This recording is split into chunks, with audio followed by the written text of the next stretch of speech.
They are our real American heroes. They went to war to protect our liberty, our freedom. They suffered injuries they endured the rest of their lives. They are our disabled veterans. When they return home, they look to see some sign their country acknowledges and appreciates their service and their sacrifice. Yes, there are memorials to honor those who died in America's wars, but today there still is no permanent memorial for our disabled veterans. Sponsored by Senator John McCain, former Senator Max Cleland, Congressman Sam Johnson, and Congressman John Murtha, legislation was passed authorizing the creation of the American Veterans Disabled for Life Memorial in Washington, D.C.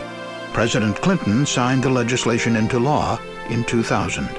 But while legislation was passed, Congress specified that no federal funds may be used for the memorial. As we began our journey in 1998, we dedicated ourselves to giving a hand to those who may have lost theirs. We dedicated ourselves to opening up our hearts to those whose hearts may have been broken. We dedicated ourselves to stand tall for those who may no longer be able to stand at all. The American Veterans Disabled for Life Memorial will be a tribute to the more than 3 million living disabled veterans and all those who have gone before them. It will honor their valor, courage, and sacrifice of men and women, young and old, soldiers of every race, creed, and religion who were injured while defending our nation's freedom and democracy. Far too often they've been neglected, suffering long after the battle has been won and the guns have grown silent. From the very start, the sole objective has been to raise the private funds needed to design, build, and permanently maintain the memorial. Without the leadership of Lois Pope and others, such as Arthur Wilson and Jesse Brown, we would still just be talking about a permanent memorial for disabled veterans. But because of the work being done by the Disabled Veterans Life Memorial Foundation, support is gathering and the money is being raised to assure that we build this long overdue permanent memorial. On a 2-acre plot near the Capitol, a powerful and unique design has been created by Michael Vergessen. The design was approved in 2004 by the Commission of Fine Arts and the National Capital Planning Commission. Through the juxtaposition of marble and glass and a star-shaped reflecting pool whose focal point will be an eternal flame, the memorial will convey an interplay of strength and vulnerability, loss and renewal. To have a place to go, to have a single location that honors those of us who are disabled because of our military service to the country. That is important to me. This memorial will mean a lot to all of us. It is something that all Americans can be proud of helping to make happen. To make the memorial a reality, we need to raise a total of $65 million and maintain the support of all those who share this dream. Through the years, we've been privileged to have so many good people join in the effort. Listen carefully to what one has to say. They risked their lives. Bravely, they went into battle.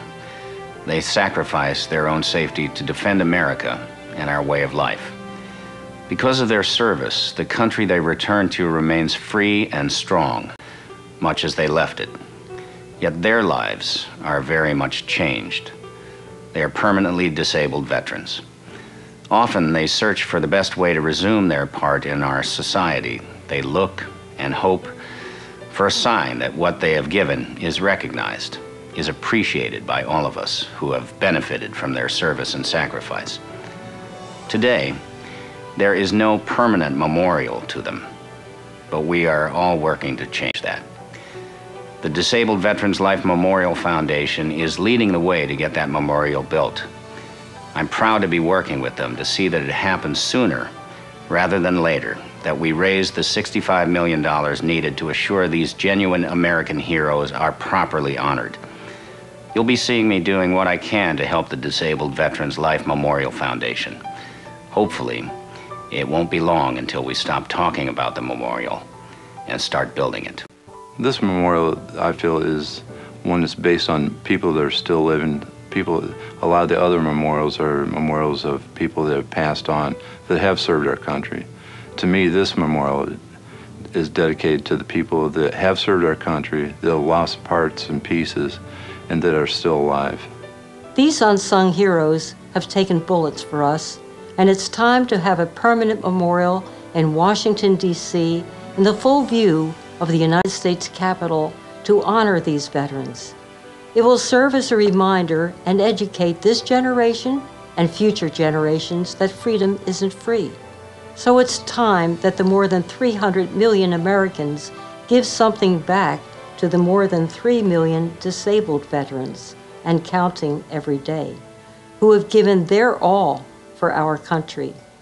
Simply put, the pain and anguish of our disabled veterans is the true cost of war, and none of us who care about freedom can rest until we establish a tribute to each and every one of these unsung American heroes. Join us today.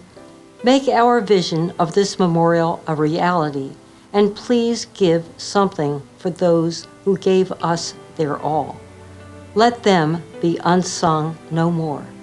The time has come to see the vision of the Disabled Veterans Life Memorial Foundation realized.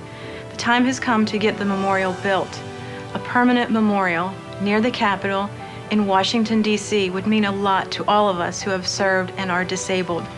For our families, for our friends, for everyone, it can do a lot to help heal wounds that are deep and real for so many of us.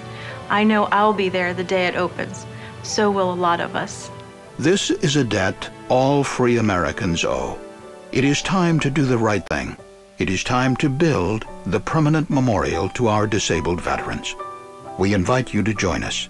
Here is where you can contact us today to give us your support. America's disabled veterans are counting on you. Let's get the job done.